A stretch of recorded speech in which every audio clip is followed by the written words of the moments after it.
there's such a lack of trust right now, and for many years, it makes it very difficult to land on solutions that are agreeable to the warring faction. Much more about this being their sort of. And it doesn't get any easier when angry farmers and angrier conservationists start gnawing on each other. Throw in big money ag from down south, big money industry from our cities, and big green environmental groups that depend on a crisis to raise money. And then I get here, and then the people actually trying to get stuff done get drowned out. It's kind of a quiet town. Things roll I don't think everybody's going to. So the middle of the day for me is very different than the end of the days. The middle of the day is more anybody about won't be completely happy. It's taking care of the place in general. In fact, and the other parts it's sort of a game of chicken. Much more crazy. Everybody knows the next that the current documentary Delta is might not interest sustainable. people who are interested in motion capture. Nobody is going to be the first to volunteer Hi, I'm Tracy McSherry, to give something up Space, where we do to achieve some more sustainable future for the Delta, because that would weaken their negotiating position. It's a very difficult and awkward dance, and we see that in the voluntary settlement agreements, as well as everything else that we do. The state really has to sort of come in and negotiate that, sort of like the cop comes in and breaks up the game of chicken between overzealous teenagers. Sports cars.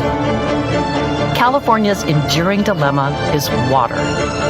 Where to find it, how to share it, how to care for the rivers and streams that provide it and everything that depends on it. About 20 years ago, more we dams, more hatcheries, desalinization, river restoration, improving it, or perhaps about 300 something more basic. The Army, Navy, Air Force. Really, river restoration to us Berkeley, is about Stanford, people. MIT. It's about restoring function to our river corridors for what we try to do is it's based on a combination of factors around the physical conditions, the biological conditions, and the social and economic conditions of an area. Where a community is willing to accept and able to support river restoration is where it's going to be successful. We do it on the computer itself. OID has had success with a project called Honolulu Bar, instead of just being a reflective between Oakdale and Knights Ferry on the Stanislaus River. It was kind of a high island out in the middle of the river. So what we did is we kind of knocked it down and created a couple low-flow channels to go around.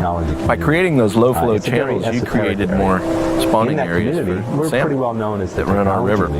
And I think what it's done is it's provided those nesting areas, and it's allowed the fish to not be able to get challenged by the high flows. And I think this has allowed a little bit of a sanctuary on the river for them to go ahead and lay their eggs and start the cycle all over again. So for us, it's been a very successful project. We've learned a lot about the Tuolumne River. The expenditure of those funds has been invested in about 37 studies, and from those 37 studies, we've created a host of models that support river operations and predicted benefits to the fisheries. Filling in the gravel pits was